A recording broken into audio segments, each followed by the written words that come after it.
नमस्कार। Fibroid uterus, लियोमाइमा, बच्चादानी की गांठ या रसोली कैसे डायग्नोज करें, इस पे आज हम बात करेंगे। सबसे पहले डिटेल हिस्ट्री, कंप्लेंट्स पूछी जाती हैं कि फाइब्रॉइड क्या क्या कंप्लेंट्स पेशेंट्स में कर रहा है। सबसे पहले कॉमन कंप्लेंट रहती है ब्लीडिंग पर वेजाइना, मेनोरेजिया जिसे हम बोलते हैं। ज़्यादा अमाउंट में ब्लीडिंग होनी, ज़्यादा ड्यूरेशन के लिए रहनी, मेनोरेजिया। लेकिन कुछ एक पेशेंट्स में मेट्रोरेजिया भी रहता है, जिसे हम बोले इर्रेगुलर इंटरमेंस्ट्रुअल ब्लीडिंग। मेट्रोरेजिया जो है वो एक अलार्मिंग होना चाहिए, साइन होना चाहिए, क्योंकि इसके साथ हमें कुछ और कोइंसिडेंटल पैथोलॉजीज रूल आउट करनी पड़ेंगी, और स्पेशली एंडोमेट्रियल सीए जो कि 3% पेशेंट्स में फाइब्रॉइड यूट्रस में रहता है। दूसरा रहता है प्रेशर सिम्टम। फाइब्रॉइड के साइज की वजह से आगे यूरिनरी ब्लैडर है और ब्लैडर की इरिटेशन रहती है, किडनी की इन्फेक्शंस रहती हैं।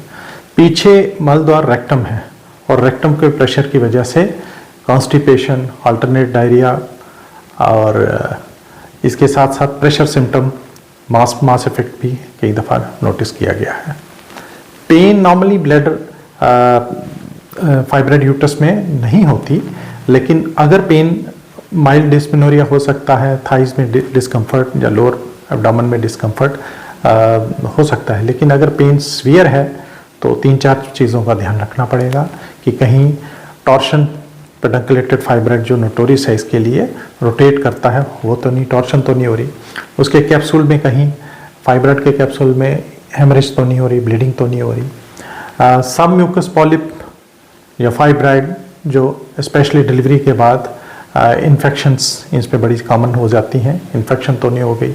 इसके साथ साथ फाइब्रॉइड के अंदर कोई डिजेनरेटिव बदलाव तो नहीं आ रहे, चेंजेस तो नहीं आ रहे, और स्पेशली नोट रखना पड़ेगा कम है, जैसे 0.5% सार्कोमा कैंसर उसकी एसोसिएशन है।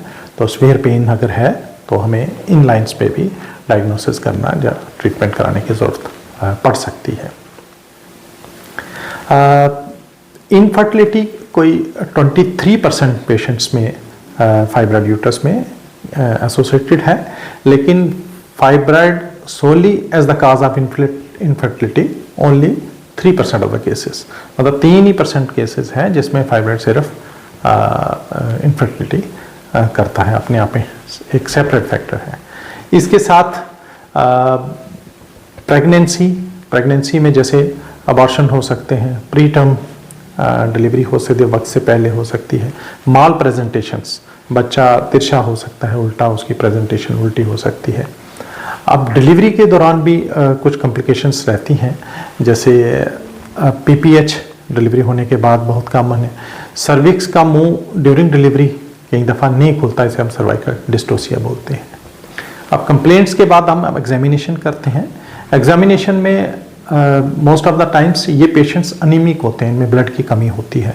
रेयरेस्ट ऑफ रेयर जैसे ब्रॉड लिगामेंट के जो फाइब्रॉइड्स हैं वो नोटोरियस हैं, वो उनमें खून का ज़्यादा थिक हो जाता है, रेड सेल बहुत बढ़ गए होते हैं, पॉलीसाइथेमिया बोलते हैं हम इसे, क्योंकि एरिथ्रोपोइटिन निकलती है, ये किडनी में प्रेशर पड़ने की वजह से एरिथ्रोपोइटिन रिलीज होती है, और जिसकी वजह से HB हायर साइड पे 18 एंड अबव 18 से ज़्यादा होने के चांसेस रहते हैं।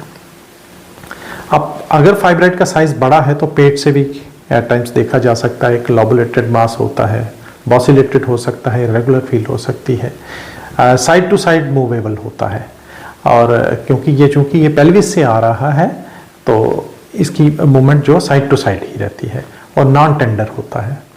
अब इसके बाद हम पर स्पेक्ट्रम पर वेजाइनल टेस्ट करते हैं एग्जामिनेशन के दौरान, तो स्पेक्ट्रम में अगर कोई पॉलिप है तो वो नीचे से हमें नज़र आ जाएगी। सर्विक्स पे अगर फाइब्रॉइड है तो हम देख सकते हैं, फील कर सकते हैं। इसके बाद बाई मैनुअल एग्जामिनेशन, दोनों हाथों से एग्जामिनेशन जो गायनिकोलॉजिकल किया जाता है, और उसमें हम चीज़ें अपनी कोरिलेट करते हैं, जो क्लिनिकली देखा, एक्सटर्नली देखा है और इंटरनली, और इस पर हम एक अपना प्रोविजनल डायग्नोसिस फाइब्रॉइड यूट्रस का बना लेते हैं। अब इसके बाद सबसे जो ज़रूरी बात है वो है यूट्राइन फाइब्रॉइड प्रिसाइज मैपिंग। हम फाइब्रॉइड की मैपिंग करते हैं, इसमें मैपिंग में हमें इसका साइज देखते हैं, साइट देखते हैं किस लोकेशन पे है, एंडोमेट्रियम से कितनी दूर है, कितने हैं टोटल, कितने नंबर में है, और इसका करैक्टर कैसा है। ये चारों चीज़ें देखी जाती हैं और इसी के मैपिंग के बेसिस पे हम प्लान करते हैं कि क्या इस फाइब्राइड को हमने विदाउट ट्रीटमेंट छोड़ना है, जस्ट ऑब्जर्व करना है, मेडिकली दवाइयों से ठीक करना है।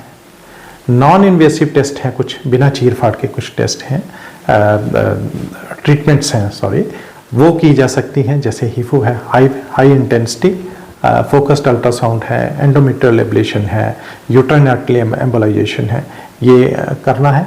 और या फिर सर्जरी करनी है जिसमें फाइब्राइड निकालना है, मायोमेक्टमी बोलते हैं हम इसे, और या फिर पूरा यूट्रस निकालना है, हिस्टेक्टमी। अब टेस्ट में सबसे जो कॉमन टेस्ट है, इजीली अवेलेबल है और कॉस्ट इफेक्टिव भी है, अल्ट्रासाउंड। अल्ट्रासाउंड दो रास्ते से की जा सकती है, ट्रांस एब्डोमिनल पेट के रास्ते और ट्रांस वेजाइनल योनि के मार्ग से।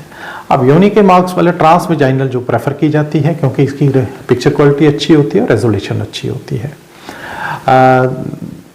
अनलेस कि यूट्रस का साइज बड़ा है, टेक्निकली 375 सीसी से ज़्यादा यूट्रस है, रेट्रोवर्टेड है, बल्कि है और फाइब्राइड 4 से ज़्यादा है, सो वैसी हालत में हमें ट्रांस एब्डोमिनल की हेल्प लेनी पड़ती है क्योंकि इसका field of vision trans vaginal का कम रहता है। अब ट्रांस वेजाइनल जो ओबीस पेशेंट्स में जो मोटापा से ग्रस्त हैं जो पेशेंट, उनमें थोड़ी दिक्कत आती है क्योंकि अल्ट्रासाउंड जो है वो उसकी पिक्चर क्वालिटी अच्छी नहीं होती, सो वेवलेंथ हमें बढ़ानी पड़ती है, जहाँ हाई एंड मशीन्स जो होती हैं वही काम करती हैं। अल्ट्रासाउंड बहुत ही ईजिली अवेलेबल है और कॉस्ट इफेक्टिव भी है, लेकिन थोड़ा सा ऑपरेटर डिपेंडेंस रिपोर्ट्स इस पे रहती हैं। ट्रांस वेजाइनल से 5 mm तक का फाइब्राइड इस पे अल्ट्रासाउंड पे डिटेक्ट किया जा सकता है। हालांकि कुछ एक लिमिटेशंस इसकी हैं, जैसे सपोज सबम्यूकस पॉलिप है तो पॉलिप का बेस ग्रेप लाइक थिन है या ब्रॉड बेस्ड है, तो इस तरह की डिटेल्स जो है अल्ट्रासाउंड फेल करती है। सो वैसी हालत में हम लोग सलाइन इन्फ्यूजन सोनोस्टेरोग्राफी करते हैं। अब एक चीज़ मैं बताना चाहूँ कि अल्ट्रासाउंड के साथ बहुत ही ज़रूरी है कलर डॉपलर करना। कलर डॉपलर इसलिए क्योंकि हम फाइब्राइड का करैक्टर जानना चाहते हैं और फाइब्राइड के अंदर सपोज ब्लड सप्लाई कम है तो नेक्रोसिस हो गया तो वो डायग्नोसिस बन सकता है। इसके साथ साथ अगर टॉर्शन, जैसे मैंने बताया, बहुत पेनफुल कंडीशन है तो टॉर्शन में भी फाइब्राइड की ब्लड सप्लाई बंद हो जाती है, वो कलर डॉपलर से हमें पता चल जाता है। अब मैं बता रहा था कि सलाइन इन्फ्यूजन सोनोस्टेरोग्राफी, इसमें हम यूट्राइन कैविटी को सलाइन के साथ डिफॉर्म कर देते हैं, उसमें भरते हैं कैथेटर के थ्रू और उसके बाद अल्ट्रासाउंड की जाती है और इससे पिक्चर रेजोल्यूशन बड़ी अच्छी आती है। और जैसे मैंने बताया कि जैसे छोटी पॉलिप है, एंडोमेट्रियल पॉलिप है, सबम्यूकस फाइब्राइड है या इंटरस्टिशियल फाइब्राइड है, इनकी डिफ्रेंसिएशन SIS से काफ़ी अच्छी तरह से हो सकती है। अब नेगेटिव इस टेस्ट का ये है कि चूंकि हमें सलाइन से यूट्राइन कैविटी को डिफॉर्म करना पड़ता है, ये डिस्कम्फर्ट और थोड़ा सा पेनफुल है, सो पेशेंट कंप्लायंस इस टेस्ट में कम है। MRI बहुत ही अच्छा टेस्ट मैं बोलूँगा, 90% से ज़्यादा सेंसिटिविटी, 90% से ज़्यादा स्पेसिफिसिटी। कॉस्ट फैक्टर है और अवेलेबिलिटी, ये दो रेस्ट्रेंट रहेंगे इसमें। और यूट्रस के जो जोनल एनाटमी है उसको स्टडी करने के लिए बेस्ट टेस्ट है। किन पेशेंट्स का MRI हमें करवाना चाहिए, तो उसमें मैं ये बताऊंगा कि जैसे बड़ा फाइब्राइड है जिसका ओरिजिन नहीं पता चल रहा, मल्टीपल फाइब्राइड्स हैं, या हमने प्लान किया, लेप्रोस्कोपी प्लान किया है, या हम नॉन इन्वेसिव प्रोसीजर्स करना चाहते हैं, हिफू जैसे मैंने बताया आपको, यूट्राइन आर्टरी एम्बोलाइजेशन, तो वैसे केसेस में MRI जो है वो आइडियल है पेशेंट्स के लिए करना। हिस्टेरोस्कोपी, अब हिस्टेरोस्कोपी हम योनि के मार्ग से दूरबीन डाल के यूट्रस के अंदर वाली लाइनिंग को स्टडी करते हैं और इससे जैसे नॉर्मली हम ये इनफर्टाइल पेशेंट्स में करते हैं जहाँ मेंस्ट्रुअल इरेगुलरिटीज हैं उनमें किया जाता है, और इससे जैसे सबम्यूकस पॉलिप है तो वो देखा जा सकता है इसमें, और इसे हम फील कर सकते हैं, साथ ही साथ फील कर सकते हैं, देख भी सकते हैं और फील भी किया जा सकता है। अब लेप्रोस्कोपी नॉर्मली इनफर्टाइल कपल्स में प्रेफर की जाती है, या फिर जैसे क्रोनिक पेल्विक पेन है या कोई कोइंसिडेंटल पैथोलॉजी हम लोग सस्पेक्ट कर रहे हैं, तो वैसे केसेस में पेट के मार्ग से दूरबीन डाल के अंदर से चेक किया जाता है और फाइब्राइड का डायग्नोसिस बनाया जाता है। एक प्रोसीजर मैं स्पेशली मेंशन करना चाहूँगा, एंडोमेट्रियल क्यूरेटाज। इसको मैं काफ़ी स्ट्रेस करूँगा क्योंकि ये छोटा प्रोसीजर है, 3 to 5 मिनट्स प्रोसीजर है। ओपीडी प्रोसीजर कह सकते हैं, माइनर ओटी में कर सकते हैं इसको। इस प्रोसीजर से हम एंडोमेट्रियम जो बच्चादानी के अंदर की परत है उसकी स्टडी, उसका पैटर्न स्टडी कर सकते हैं। स्पेशली इस टेस्ट को मैं एडवाइस करूंगा मेट्रोरेज या इरेगुलर इंटरमेंस्ट्रुअल ब्लीडिंग वाले पेशेंट्स में, क्योंकि जैसे मैंने बताया कि 3% चांसेस रहते हैं कि एंडोमेट्रियल सीए होने के। सो उन पेशेंट्स का एंडोमेट्रियल जो कोइंसिडेंटल कोई भी पैथोलॉजी अगर चल रही है तो हम भली भांति इसके छोटे बिट्स लेके अंदर से एंडोमेट्रियम के जो बच्चादानी के अंदर की परत है वो छोटे बिट्स लेके वो पैथोलॉजिस्ट से एग्जामिन कराते हैं और अकॉर्डिंगली देखते हैं कि किस तरह से एंडोमेट्रियम बिहेव कर रहा है। इसका एक एडिशनल डायग्नोसिस में हेल्प मिल जाती है कि सपोज अगर कोई बम्प फील होता है गायनिकोलॉजिस्ट को करते वक्त, तो जैसे सब फाइब्रॉइड कह रहा है तो उसका डायग्नोसिस भी बनाया जा सकता है। Thank you.